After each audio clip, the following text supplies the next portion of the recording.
Hi Harry, you can see the map of Honduras here. So I'm going to outline its little bold color. Then we're going to put the color inside the map. Okay, so the ups and downs and contours, there's the borders and the region.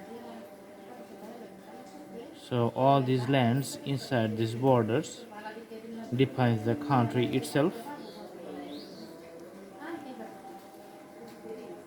After drawing the outline borders, we're going to see the neighboring countries and surrounding areas. So you can see three countries here: Nicaragua on the south side, on the west side you can see El Salvador, and the northern side you can see Guatemala. Another portion is the Caribbean Sea.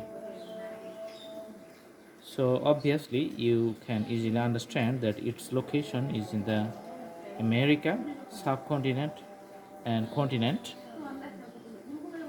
And let's put the color to define the land area more precisely,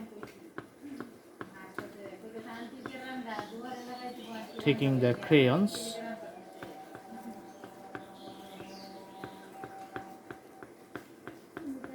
Okay, just putting the colors with the crayons here.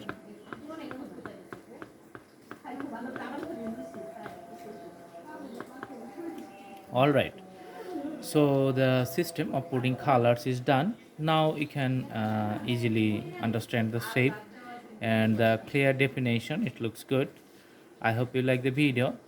You can do practice more and more, and the better is going to be.